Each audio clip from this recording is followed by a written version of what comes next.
الحمد لله رب العالمين والصلاة والسلام على سيد الأنبياء والمرسلين أما بعد فأعوذ بالله من الشيطان الرجيم بسم الله الرحمن الرحيم إن الله وملائكته يصلون على النبي يا أيها الذين آمنوا صلوا عليه وسلموا تسليما اللهم صل على سيدنا وشفينا وحبيبنا ومولانا محمد وبارك وسلم صلاة وسلاما عليك يا رسول الله صلى الله تعالى عليك وسلم ورد الله الذين كفروا بغيظهم لم ينالوا خيرا وكفى الله المؤمنین القتال وكان الله قویا عزیزا. اور اللہ نے کافروں کو ان کے دلوں کی جلن کے ساتھ پلٹایا کہ کچھ بھلا نہ پایا، اور اللہ نے مسلمانوں کو لڑائی کی کفایت فرما دی، اور اللہ زبردست عزت والا ہے. پچھلی آیات میں غزوہ خندق کا ذکر ہوا تھا، اور اس غزوہ میں منافقین کی بزدلی بھی آپ حضرات نے سماعت کی، اور اہل ایمان کی ایمانی طاقت کا بھی آپ حضرات نے مشاہدہ کیا. اب اللہ تبارک و تعالیٰ یہاں پہ فرماتا اللہ نے کافروں کو ان کے دلوں کی جلن کے ساتھ پلٹا دیا، یعنی قریش اور غطفان وغیرہ کے جو لشکر مسلمانوں پر مدینہ منورہ پر حملہ کرنے کے لیے آئے تھے ان کو اللہ نے پلٹا دیا، یعنی اپنے مقصد میں وہ لوگ کامیاب نہیں ہوئے، دل کی جلن کے ساتھ وہ واپس چلے گئے اور کچھ بھلا بھی نہیں پایا. انہوں نے سوچا تھا کہ مسلمانوں کو اور اہل ایمان کو سب کو مٹھا کر کے رکھ دیں گے، لیکن وہ ایک ذرہ برابر بھی مسلمانوں کا کچھ نہ مٹا سکے اور واپس نامراد ہو کر کے پلٹ گئے، اور اللہ نے مسلمانوں کو لڑائی کی کفایت فرما دی. یعنی اللہ نے فرشتوں کی مدد بھیجی، ہوا کی شکل کے اندر ایسی آندھی بھیجی جس کی وجہ سے کفار بھاگنے پر مجبور ہو گئے. تو ساری ان کی پلاننگ فیل ہو گئی اور وہ نامراد ہو کر کے واپس پلٹ گئے. اللہ نے مسلمانوں کی مدد فرمائی، فرمایا اللہ قوت والا عزت والا ہے، اللہ زبردست عزت والا ہے. ہر دور میں کافر اور منافقین اہل ایمان کو نقصان پہنچانا چاہتے ہیں، لیکن اللہ نہ چاہے تو کوئی ذرہ برابر بھی نقصان نہیں پہنچا سکتا. سارا کفر مل کر کے مدینہ پہ حملہ آور ہوا تھا، لیکن کچھ بھی نہیں بگاڑ پایا. اللہ جس کی مدد کرے اس کا کوئی کچھ نہیں بگاڑ سکتا. یہ جب غزوہ ختم ہو گیا، غزوہ خندق، اس کے بعد میں کیا ہوا؟ اللہ تبارک و تعالیٰ نے ارشاد فرمایا وَأَنزَلَ الَّذِينَ ظَاهَرُوهُم مِّنْ أَهْلِ الْكِتَابِ مِنْ صَيَاصِيهِمْ وَقَذَفَ فِي قُلُوبِهِمُ الرُّعْبَ فَرِيقًا تَقْتُلُونَ وَتَأْسِرُونَ فَرِيقًا. اور جن اہل کتاب نے ان کی مدد کی تھی انہیں ان کے قلعوں سے اتارا اور ان کے دلوں میں رعب ڈالا، اور ان میں ایک گروہ کو تم قتل کرتے ہو، ایک گروہ کو قید. یہاں پر یہودیوں کی موت کا ذکر کیا جا رہا ہے کہ یہودیوں کو کیسے کیسے قتل کیا گیا. یہ بنی قریظہ نے اللہ کے رسول علیہ السلام کے مقابل قریش اور غطفان کی مدد کی تھی، تو اللہ نے فرمایا جن اہل کتاب نے ان کی مدد کی تھی، تو انہوں نے بنی قریظہ نے مدد کی تھی، اللہ نے ان کا کیا حشر کیا؟ فرمایا انہیں ان کے قلعوں سے اتارا، انہیں ان کے قلعوں سے اتارا. اب کیسے اتارا؟ اس کے لیے جو غزوہ بنی قریظہ ہے اس کی تھوڑی سی تفصیل میں آپ کے سامنے رکھوں تاکہ یہ پتہ چلے کہ اللہ تبارک و تعالیٰ نے انہیں کیسے قلعے سے اتارا اور ان کے دلوں میں کیسے رعب ڈالا اور کیسے ان کو قتل کیا گیا اور کیسے ان کو قیدی بنایا گیا. جب غزوہ خندق مکمل ہو گیا اور اس غزوہ خندق سے واپسی کے بعد میں میرے آقا صلی اللہ تعالی علیہ وسلم اپنے کاشانہ اقدس پر تشریف لے گئے تو حضرت جبریل علیہ السلام میرے آقا علیہ السلام کے در دولت پر حاضر ہوئے اور آنے کے بعد میں کہا کہ اللہ کا حکم ہے فوراً قریظہ کی طرف بنی قریظہ کی طرف نکلیے، ان کو مہلت مت دیجیے. کیوں؟ اس لیے کہ جو ساری جماعتیں حملہ کرنے آئی تھی کفار کی، بنی قریظہ نے وعدہ خلافی کی اور ان کفار کا ساتھ دیا تھا، ان کو سزا دینا ضروری ہے. اور حضرت جبریل نے کہا کہ میرے ساتھ میں بہت سارے فرشتوں نے ابھی اپنے جسم سے ہتھیار بھی نہیں اتارے. حضرت جبریل ہتھیار پہنے ہوئے میرے آقا کی بارگاہ میں حاضر ہیں کہ ہم فرشتوں نے تو ابھی ہتھیار بھی نہیں اتارے. یا رسول اللہ آپ چلیے بنی قریظہ کے اوپر حملہ کیجئے. حضرت عائشہ رضی اللہ تعالیٰ عنہ بیان کرتی ہیں اللہ کے رسول علیہ السلام جب غزوہ سے پلٹے میرے گھر میں رونق افروز تھے. سر اور تن مبارک میں جو گرد و غبار تھا اس کو جھاڑ رہے تھے اور جس میں اقدس سے ہتھیار آپ نے اتار دیے. غسل فرما رہے تھے. ایک روایت میں کہ سر مبارک کو دھل رہے تھے, ایک طرف سے دھلا تھا اور آدھا بھی دھلنا باقی تھا. اور حضرت فاطمہ کی روایت میں یہ ہے کہ اللہ کے رسول علیہ السلام میرے گھر میں تھے کیونکہ سرکار علیہ السلام کا یہ طریقہ تھا جب غزوہ سے آتے تھے تو پہلے حضرت عائشہ رضی اللہ تعالی حضرت فاطمہ رضی اللہ تعالیٰ عنہ کے مکان پہ جایا کرتے تھے اور ان کو بوسہ دیتے تھے. تو کہتی ہیں کہ اچانک ایک شخص نے گھر کے باہر سے سلام عرض کیا. اللہ کے رسول علیہ السلام کھڑے ہوئے باہر تشریف لے گئے. فرماتی ہیں میں دروازے کے پیچھے کھڑی ہو گئی. میں نے دیکھا کہ وہ حضرت دہیہ کلبی ہیں جن کے چہرے اور سامنے کے دانتوں پر گرد و غبار لگا ہوا ہے اور سفید اونٹ پر سوار ہے. اللہ کے رسول علیہ السلام نے اپنی چادر مبارک سے ان کے سر سے گرد کو جھاڑا. پھر سرکار علیہ السلام نے ان سے باتیں کی. جب گھر میں تشریف لائے تو میرے آقا نے فرمایا جبریل امین آئے تھے. حضرت دہیہ کلبی کی شکل کے اندر حضرت جبرین تھے. میرے آقا علیہ الصلوۃ والسلام ان کے بدن سے مٹی جھاڑ رہے ہیں. کتنا وہ پر نور منظر رہا ہوگا. تو فرماتی ہیں حضرت فاطمہ کہ جب اللہ کے رسول علیہ السلام گھر میں تشریف لائے تو بتایا کہ جبریل تھے. انہوں نے اللہ کا حکم پہنچایا کہ فوراً بنی قریظہ کے اوپر حملہ کرو. اب حدیث پاک میں آتا جب اللہ کے رسول علیہ السلام نے اس پیغام کو سنا تو اب آپ نے تیاری کر لی. حضرت جبریل نے کہا کہ خدا کی قسم میں جاتا ہوں ان کے قلعوں میں تہلکہ ڈال دیتا ہوں, ان کو پامال کر دیتا ہوں اور ان میں زلزلہ ڈالتا ہوں میں جس طرح مرغی کے انڈے کو پتھر پر مارتے ہیں.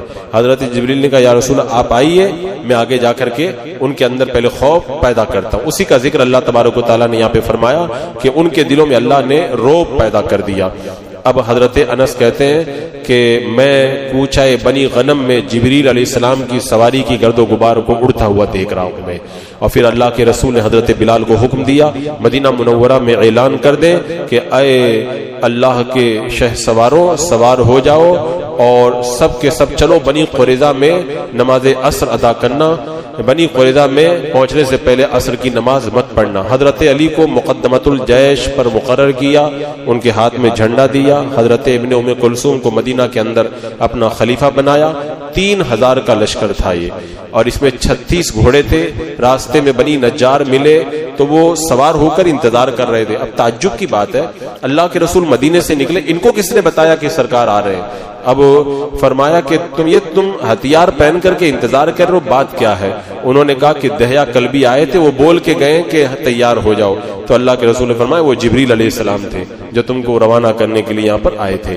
بنی قریظہ کی بستی میں اللہ کے رسول علیہ السلام شام کے وقت میں سونے کے وقت کے درمیان میں پہنچے اور ایک روایت میں یہ کہ 25 دن تک ان کا محاصرہ گھیر کر کے ان کو رکھا. ایک روایت میں 15 دن تک ان کا محاصرہ کر کے رکھا. حضرت سعد بن ابی وقاص دن سے لے کر رات تک تیر برساتے تھے اور ان دنوں کے اندر کھانا کیا تھا مسلمانوں کا؟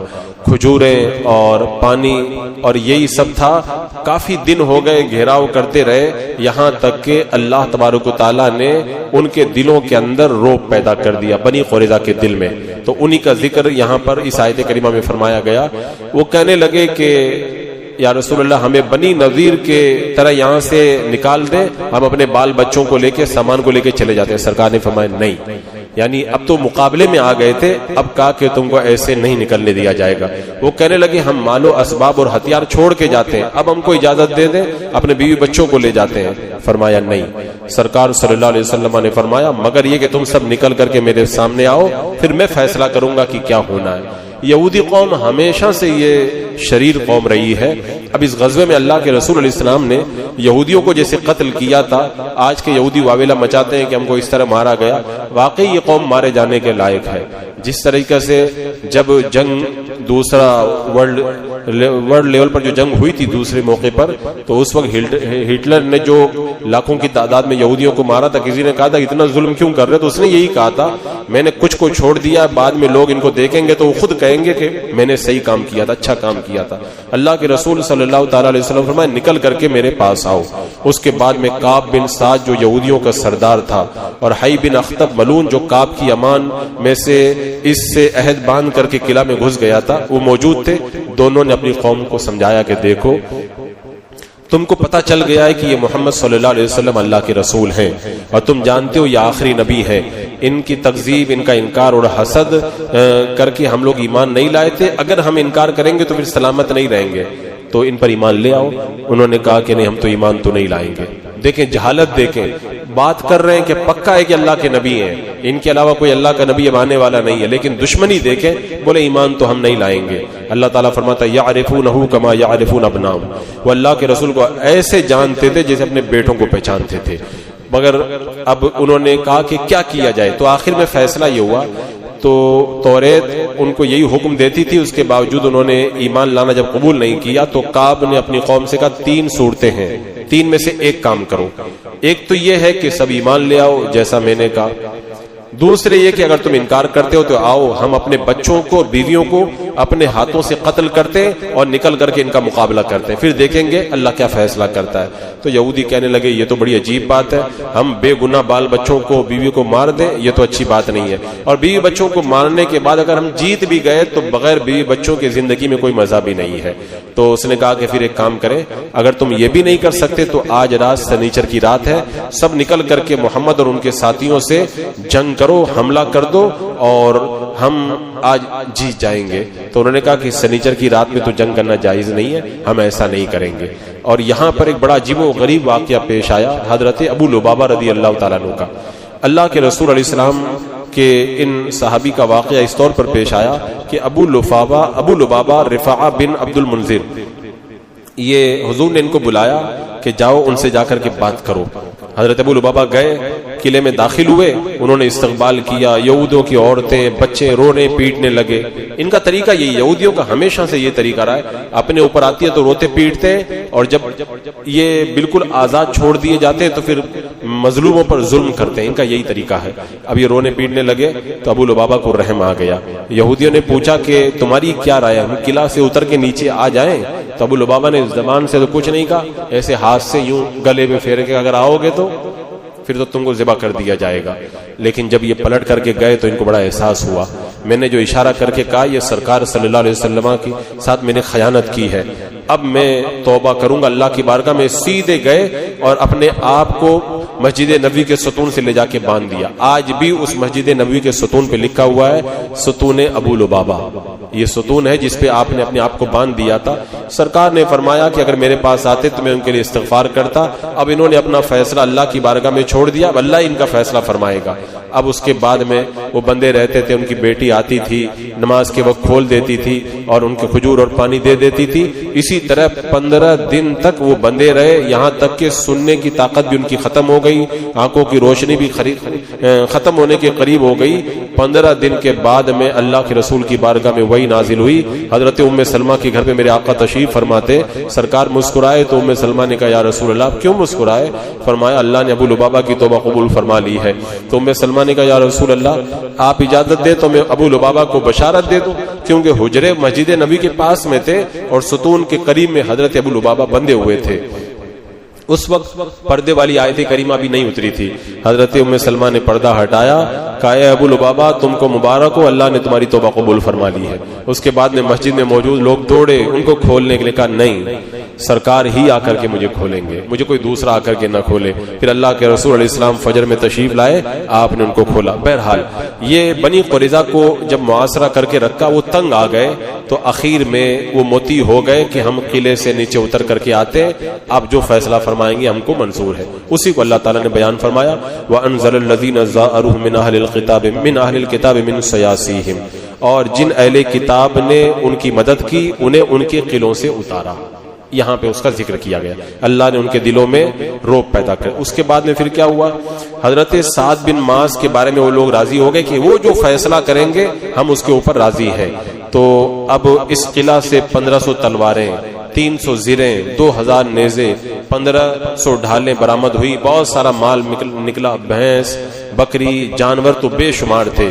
اور اب قبیلہ اوس نے سرکار کی بارگاہ میں ان کی سفارش کی تھی کہ یا رسول اللہ ان کو معاف فرما دیں، لیکن حضرت سعد بن معاذ کے اوپر فیصلہ چھوڑ دیا گیا۔ حضرت سعد بن معاذ خندق میں زخمی ہو گئے تھے، ان کو لے کر کے آئے کہ چلیے اللہ کے رسول نے بلایا فیصلہ کرنے کے لیے۔ جب حضرت سعد بن معاذ آئے تو قبیلہ اوس کے لوگ منت و سماجت کرنے لگے کہ آپ معاف کر دیں، آپ نے کوئی جواب نہیں دیا۔ جب منت و سماجت حد سے بڑھ گئی تو حضرت سعد نے کہا یہ وقت ایسا نہیں ہے کہ اللہ کی خود راہ کے اندر مجرموں کی سفارش کی جائے۔ اب نا امید ہو گئے، سمجھ گئے کہ آج تو یہودی قتل کیے جائیں گے۔ جب حضرت سعد مجلس مبارک کے قریب پہنچے، مسجد کے قریب آئے، سرکار نے فرمایا سردار کی تعظیم کے لیے کھڑے ہو جاؤ۔ اب حضرت سعد کے لیے سب لوگ کھڑے ہو گئے۔ اب اس کے بعد میں حضرت سعد جب سرکار کی مجلس مبارک میں بیٹھ گئے تو ان کے زخموں سے جو خون بہ رہا تھا وہ رک گیا۔ قبیلہ اوس کے لوگ پھر بھی وہی نرمی کی باتیں کرنے لگے، لیکن حضرت سعد نے فیصلہ کیا سنایا، اللہ اکبر۔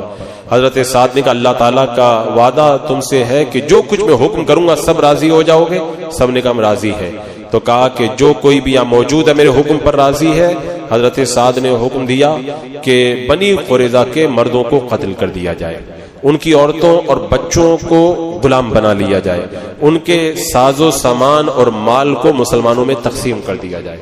حضرت سعد نے یہ فیصلہ کیا تو اللہ کے رسول علیہ السلام نے فرمایا اے سعد ان کے بارے میں تم نے وہی حکم دیا ہے جو اللہ تعالیٰ نے ساتوں آسمانوں کے اوپر حکم نازل فرمایا ہے۔ اب حضرت سعد نے جب حکم دے دیا تو پھر سرکار نے فرمایا کہ بنی قریظہ کے ہاتھوں کو گردن سے باندھ کر کے مدینہ منورہ لے چلو اور ان کو قید کر دو۔ اب قید کی حالت میں ان کے آگے کھجورے ڈال دیتے تھے اور ان کے ہاتھ بندھے تھے، جانوروں کی طرح وہ منہ سے کھاتے تھے۔ جب اللہ کے رسول علیہ السلام مدینہ منورہ میں پہنچے تو حکم دیا کہ زمین میں خوب گہرا ایک گڑھا کھودا جائے، خندق کھودی جائے، اور اس کے بعد حضرت علی اور حضرت زبیر نے اللہ کے رسول علیہ السلام کے حکم سے تلواریں کھینچ لی۔ اب یہودیوں کا قتل شروع ہو گیا، ان کی گردن اڑانے لگے اور خون کو خندق کے اندر بہانے لگے۔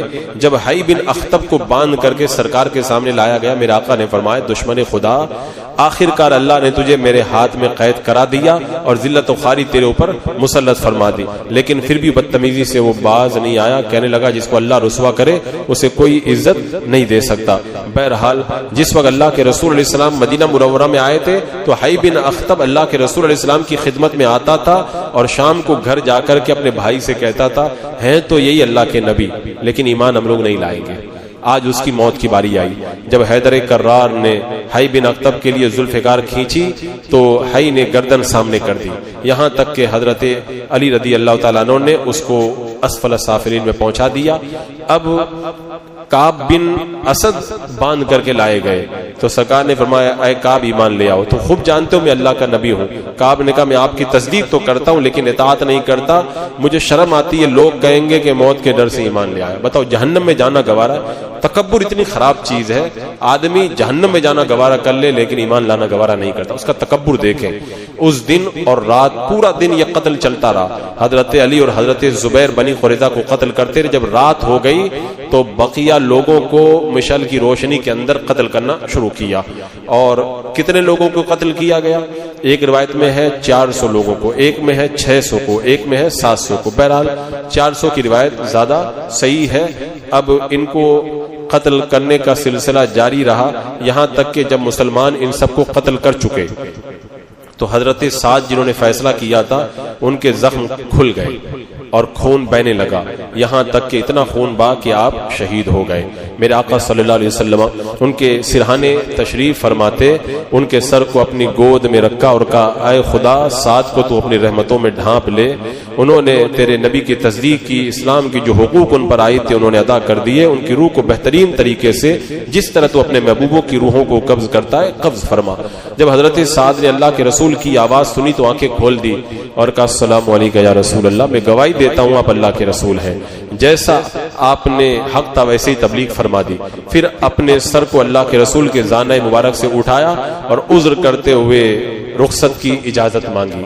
چند لمحے کے بعد میں حضرت سعد شہادت کا جام نوش کر گئے اور حضرت جبریل علیہ السلام امامہ باندھے ہوئے آئے کہا کہ یا رسول اللہ آپ کے صحابہ میں سے کس کا انتقال ہوا ہے کہ ان کی روح کے استقبال کے لیے آسمانوں کے دروازے کھل گئے ہیں؟ پھر اللہ کے رسول علیہ السلام کے مکان پہ تشریف لے گئے، اللہ کے رسول علیہ السلام ان کے مکان پہ تشریف لے گئے، تجہیز و تکفین کی، 70,000 فرشتے ان کے جنازے میں موجود تھے۔ حضرت سعد چونکہ بڑے لمبے تھے اور بڑے تندرست تھے، لیکن ان کا جنازہ اتنا ہلکا تھا، لوگ حیران ہو گئے کہ اتنے تندرست آدمی اتنا ہلکا جنازہ۔ سرکار نے فرمایا ان کے جنازوں کو فرشتے اٹھائے ہوئے اس لیے یہ ہلکا ہے۔ اور حدیث پاک میں آیا کہ اگر کوئی قبر کے دبانے سے بچتا تو حضرت سعد بچ جاتے، لیکن قبر نے اس بندہ صالح کو بھی پر تنگی کی، اس کے بعد اللہ تعالیٰ نے ان کے لیے کشادگی فرما دی۔ حدیث پاک میں ہے ان کے انتقال پر اللہ کا عرش حرکت میں آ گیا، یا تو ان کی روح کی آنے کی خوشی میں حرکت میں آ گیا، یا ان کے مرنے کے حزن اور ملال کے اندر حرکت میں آ گیا۔ بہرحال جن لوگوں نے حضرت سعد کی قبر تیار کی تھی ان کا بیان ہے کہ قبر سے مشک کی خوشبو آ رہی تھی۔ یہ ان کی کرامت اور بزرگی تھی جو اللہ تبارک و تعالیٰ نے ان کو عطا فرمائی۔ تو اللہ تعالیٰ نے فرمایا کہ فریقاً تقتلون، کچھ تو ان میں سے ایک گروہ کو تم قتل کرتے ہو، وَتَأْسِرُونَ فَرِيقًا، اور ایک گروہ کو قید کرتے ہو، ان میں سے عورتوں اور بچوں کو قید کر لیا گیا۔ پھر کیا ہوا؟ وَأَوْرَثَكُمْ أَرْضَهُمْ وَدِيَارَهُمْ وَأَمْوَالَهُمْ وَأَرْضًا لَّمْ تَطَئُوهَا وَكَانَ اللَّهُ عَلَى كُلِّ شَيْءٍ قَدِيرًا، اور ہم نے تمہارے ہاتھ لگائے ان کی زمین اور ان کے مکان اور ان کے مال، اور وہ زمین جس پر تم نے ابھی قدم نہیں رکھا ہے، اور اللہ ہر چیز پر قادر ہے۔ یعنی اللہ نے ان کا سامان، ان کے جانور اور ان کے ہتھیار سب مسلمانوں کو دے دیے، اور وہ زمین بھی اللہ نے دی جن پر ابھی تم نے قدم نہیں رکھا ہے۔ اس سے مراد یا تو خیبر ہے جو اس کے بعد میں فتح ہوا تھا، اور یا پھر اس سے مراد قیامت تک جتنی بھی فتوحات مسلمانوں کو حاصل ہوں گی وہ سب۔ ان وکان اللہ علی کل شیء قدیر، اللہ تعالیٰ سب کچھ کر سکتا ہے۔ بندے کو بظاہر لگتا ہے ہمارے پاس کچھ بھی نہیں ہے، دشمن کی تعداد زیادہ ہے، ہتھیار زیادہ ہے، لیکن اللہ نے فرمایا میں جو چاہتا ہوں وہ کر سکتا ہوں۔ اللہ جب مدد کرنا چاہے تو اتنے بڑے دشمن کو بھی نیست و نابود کر سکتا ہے۔ آج بھی یہودی مسلمانوں پر جس انداز کے اندر ظلم و ستم ڈھا رہے ہیں، صحیح معنوں میں اگر دیکھا جائے تو یہودیوں کی جیت نہیں ہے بلکہ ان کی ہار ہے، اس لیے کہ تمام بڑی بڑی طاقتوں کے ساتھ مل کر کے کمزور مسلمانوں کو بھی آج تک وہ دبا نہیں سکے ہیں۔ یہ اللہ نے مسلمانوں کو حوصلہ دیا ہے، اور انشاءاللہ وہ وقت بھی آئے گا جب یہودیوں کا قتل عام ہوگا، جیسا کہ میرے آقا علیہ السلام نے قیامت کی نشانیوں میں سے قیامت آنے سے پہلے یہ نشانی بیان فرمائی ہے۔ بسم اللہ الرحمن الرحیم، اللهم صل على سيدنا مولانا محمد وبارك وسلم صلاۃ و سلام علیک یا رسول اللہ یا رحمان یا رحیم العالمین۔ اپنے محبوبان بارگاہ کے صدقے میں اعمال صالحہ کی توفیق عطا فرما۔ اے اللہ مسلمانوں کی جان و مال، عزت و آبرو، ایمان، عقیدہ، عمل کی حفاظت فرما۔ اے اللہ بالخصوص غزہ فلسطین کے مظلومین کی مدد فرما، ایمان کی زندگی ایمانی پر خاتمہ نصیب فرما۔ ربنا تقبل منا انک انت السمیع العلیم وتب علینا انک انت التواب الرحیم۔ ان اللہ وملائکتہ یصلون علی النبی یا ایھا الذین آمنوا صلوا علیہ وسلموا تسلیما۔ اللهم صل علی سیدنا وشفیعنا وحبیبنا ومولانا محمد وبارک وسلم صلاۃ وسلام علیک یا رسول اللہ۔ سبحان ربک رب العزۃ عما یصفون وسلام علی المرسلین والحمد للہ۔